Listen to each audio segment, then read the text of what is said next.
నమస్తే అండి. అందరూ బాగున్నారా? అందరూ బాగోవాలని ఆ పరమశివుని వేడుకుంటున్నాను.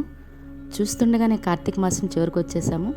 చూస్తుండగానే కార్తీక సోమవారాలు, కార్తీక పౌర్ణమి, ద్వాదశిలు, ఏకాదశి తిథులు, అదేవిధంగా దీపదానాలు, శాలిగ్రామ దానాలు, ఉసిరి దానాలు అన్నీ చేసుకుంటూ చివరికి కార్తీక మాసం చివరికి పోలిపాడ్యమికి వస్తున్నాం కదండి.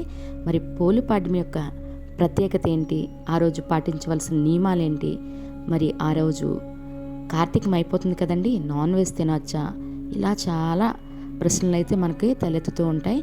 వీటన్నిటిని చూస్తూ మరి పాడ్యమి తిథి ఏ సమయం వరకు ఉంది, ఏ సమయంలో ఒత్తులు అనేవి వదులుకోవాలి, ఎన్ని ఒత్తులు వదులుకోవాలి, ఇలాంటివన్నీ కూడా ఇప్పుడు ఈ వీడియోలో చూద్దామండి. నమస్తే అండి, నేను మీ Ashwini. Welcome back to Ashwini thoughts. Polipadyami కార్తీక అమావాస్య మర్నాడు వచ్చే రోజుని పోలిపాడ్యమి అంటాము. ఈ రోజు నుండి మార్గశిర మాసం ప్రారంభమవుతుంది. కార్తీకమంతా శివుని పూజిస్తే మార్గశిర మాసంలో విష్ణుమూర్తిని పూజిస్తాము. పోలిపాడ్యమి రోజున మహిళలు, యువతులు అరటి డొప్పల్లో అయినా లేదా కొబ్బరి చిప్పలో అయినా లేదా కొబ్బరి పువ్వు రేకులు ఉంటాయి చూసారండి, ఆ పువ్వు ఆ రేకుల మీద అయినా ఇలా చాలా రకాలుగా మనం ఒత్తులు అనేవి వదులుకోవచ్చండి. తెలుగు ఇళ్లల్లో పోలిపాడ్యమి రోజు పోలిని తలుచుకుంటూ, అంటే మనకి పోలి స్వర్గం కథ కూడా ఉంది కదండి, ఆ పోలిని తలుచుకుంటూ ఆవిడ ఏ విధంగా పోలిపాడ్యమి రోజు ఒత్తులు వదిలి ఆవిడ ఏ విధంగా స్వర్గానికి వెళ్ళిందో అదేవిధంగా మనం కూడా ఆ పోలిపాడ్యమి రోజు ఒత్తులు వదిలి మనకున్న పాపాలను తొలగించుకొని స్వర్గానికి వెళ్తామని ఒక నమ్మకం ఉందండి. అదేవిధంగా మనం ఆ రోజు వదిలే ఈ దీపాల వల్ల మన పెద్దలకు స్వర్గంలో త్రోవ చూపిన వాళ్ళం అవుతామని ఒక నమ్మకం కూడా ఉందండి. అందుకే ప్రత్యేకించి కూడా ఆ రోజు కార్తీక మాసం చేసినా చేయకపోయినా పోలిపాడ్యమి రోజు ఎవరైనా దీపారాధన చేసి మనము ఒత్తులు అనేవి వదులుకోవచ్చండి. ఓన్లీ కార్తీకం చేసిన వాళ్ళే వదలాలని ఏమీ రూల్ లేదండి. కార్తీకం చేసినా చేయకపోయినా కూడా మనం పాడ్యమి రోజు ఒత్తులు అనేవి వదులుకోవచ్చు. మరి పోలిపాడ్యమి రోజు ఎన్ని ఒత్తులు వదులుకోవాలి? పోలిపాడ్యమి రోజు అండి నెలకి, అంటే కార్తీకమంతా చేసిన ఫలితంగా నెలకి 31 రోజులు చెప్పి 31 ఒత్తులు వేస్తామండి.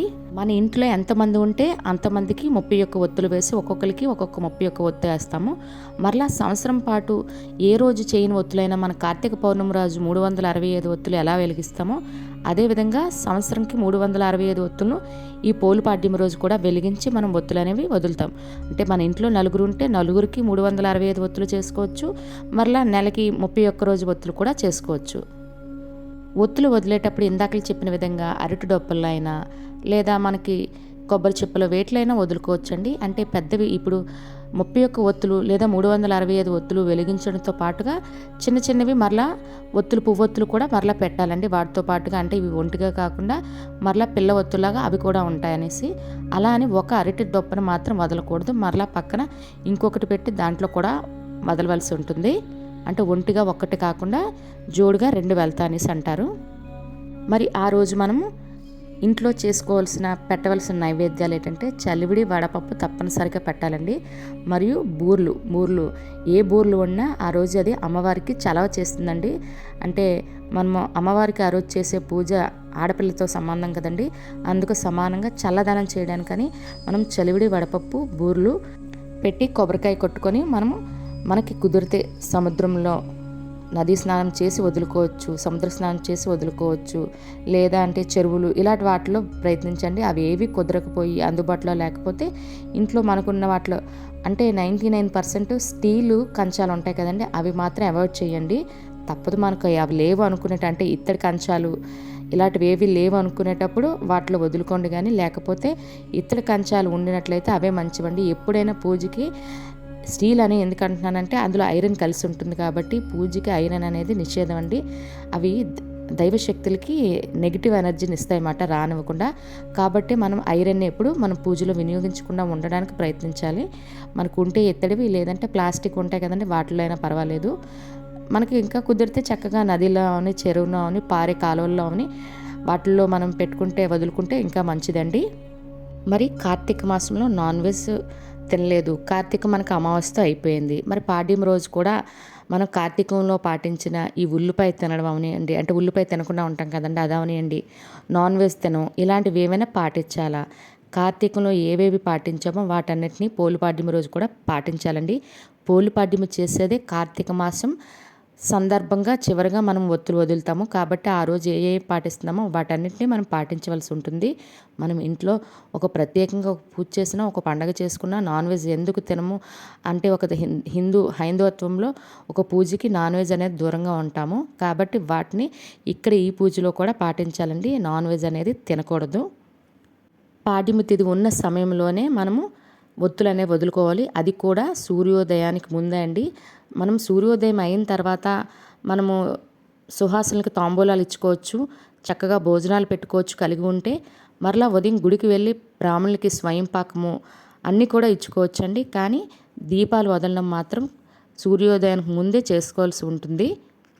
మరి మనము సొంతంగా చేసుకున్న ఈ 365 అవనండి, లేదా ఈ 31 రోజులకి దీపాలు ఒత్తులు అవనియండి, ఇంట్లో చేసుకున్న వాటికే ఇదా బయటను కొనుక్కుంటే మనకి అంత ప్రత్యేకత ఉండదా అంటారండి. అవైనా మన డబ్బే, ఇదైనా మన డబ్బే. కాకపోతే మనం సొంతంగా చేసుకునేటప్పుడు కొంచెం శివారాధన చేసుకుంటాం కాబట్టి దానికి ఇంకా మంచిది అంటాం. అంతే తప్ప ఇది తక్కువ ఫలితమో అది ఎక్కువ ఫలితం అని ఏమీ లేదండి. మనకి కుదిరితే చక్కగా మనమే సొంతంగా ఒత్తులు చేసుకోవచ్చు. లేదు అంటే మనం బయట షాప్లో అయినా కొనుక్కోవచ్చు. మంచి ఒత్తులు కొనుక్కొని చక్కగా నేతిలో, ఆవు నేతిలో అయినా లేదా నువ్వుల నూనెలో అయినా ముందు రోజు నానబెట్టి ఉంచుకుంటే దానికి దీపారాధన చేసేటప్పుడు కొంచెంగా కర్పూరం తగిలించాలంటే ఒత్తులు వెలుగుతాయండి. మరి మేము ఈ నెల రోజులు కార్తీకం చేశాం కానండి, మాకు ఈ సమయంలో నెలసరి ప్రాబ్లం అయినా మరి ఇంకే ప్రాబ్లంలైనా వచ్చి మేము పాడ్యం చేసుకోలేకపోతున్నాం అంటే మన ఇంట్లో మన పిల్లలైనా, మన భర్త అయినా, మన అత్తగారైనా ఎవరో ఒకరు మన పేరు చెప్పి ఒత్తులు వదిలేస్తే సరిపోతుందండి. లేదు మన ఇంట్లో ఇంకెవరికి కుదరలేని పక్షంలో మనమే చేస్తున్నప్పుడు కూడా వాళ్ళ పేర్లు చెప్పి, అంటే వాళ్ళు దూరంగా ఉండొచ్చు, ఉద్యోగాల్లో అయినా చదువులైనా, వాళ్ళ పేర్లు చెప్పి కూడా మనం ఒత్తులు వెలిగించవచ్చండి. అదేవిధంగా మరి భర్త లేని స్త్రీలు వాళ్ళు పూజ చేయొచ్చా, వాళ్ళు ఒత్తులు వెలిగించవచ్చా అంటే చక్కగా చేయొచ్చండి. సంపూర్ణ అంటే దీనికి సంబంధించి మనకు కార్తీక పురాణంలో ఎన్నో కథలు ఉన్నాయి. చాలా మంచిది కూడా వాళ్ళు వెలిగించడం వల్ల. మరి ఆడవాళ్ళే ఈ కార్తీక పోలిపాడ్యమి పూజ చెయ్యాలా, వాళ్ళే ఒత్తులు వదలాలంటే భార్యాభర్త చక్కగా కలిసి వెలిగించుకుంటే చాలా మంచిదండి. భర్త లేని అంటే దూరంగా ఎక్కడైనా ఉన్న పక్షంలో వీలు కాకపోతే తప్ప ఇద్దరూ వెలిగించుకుంటే చాలా మంచిది. తర్వాత స్వయంపాక దానాలైనా అన్నీ కూడా కలిపి ఇచ్చుకుంటే ఇంకా మంచిదండి. తప్పనిసరిగా నెల అంతా పూర్తయిన తర్వాత ఈ పోలిపాడ్యమి పూజ చేసిన తర్వాత బ్రాహ్మణికి స్వయంపాకం ఇవ్వడం మాత్రం మర్చిపోకూడదు. అలా చేసినట్లయితేనే ఈ పూజ అనేది సంపూర్ణమవుతుంది. మరి పూజ అయిన తర్వాత ఈ వెలిగించిన ఈ దీపాలు అవనండి ఇంట్లో వెలిగిస్తే వీటిని ఏం చేయాలి, వీటిని పారే నదిలో మనకు అవకాశం ఉంటే పడేయాలండి. లేదు అనుకుంటే మొక్కలు ఉంటాయి కదండి, వాటిని ఈ నీటిని ఇక్కడ మనం పెట్టిన పువ్వులేంటి ఇవన్నిటిని కూడా అక్కడ వేసేయాలంటే ఎవరు తొక్కని ప్రాంతంలో వేసుకోవాల్సి ఉంటుంది. మరి పాడ్యమి తిథి ఏ సమయం వరకు ఉంది ఇప్పుడు చూద్దాము. 2024వ సంవత్సరంలో పోలిపాడ్యమి డిసెంబర్ 1 ఆదివారం ఉదయం 11:02 అండి. డిసెంబర్ 2 సోమవారం ఉదయం 11:58 వరకు పాడ్యమి తిథి అనేది ఉంటుందండి. సూర్యోదయంతో కూడి ఉన్నదాన్నే మనం పండగ కింద చేసుకుంటాం కాబట్టి డిసెంబర్ 2 సోమవారం పోలిపాడ్యం అనేది జరుపుకుంటాము.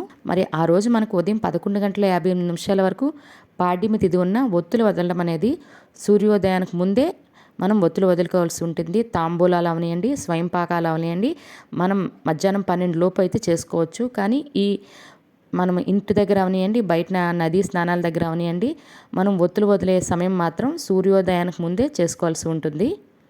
చూస్తారు కదండి వీడియో. మీకు ఈ వీడియో మీద ఎటువంటి డౌట్స్ ఉన్నా కింద కామెంట్ బాక్స్లో కామెంట్ చేయండి, తప్పకుండా రిప్లై ఇస్తాను. మీకు ఈ వీడియో నచ్చినట్లయితే లేదా మీ ఫ్రెండ్స్ అండ్ ఫ్యామిలీ మెంబర్స్కి ఈ వీడియో అవసరం అనుకుంటే వాళ్ళకి ఫార్వర్డ్ చేయండి. రేపు మరొక కొత్త వీడియోతో కలుద్దాం. ధన్యవాదములు.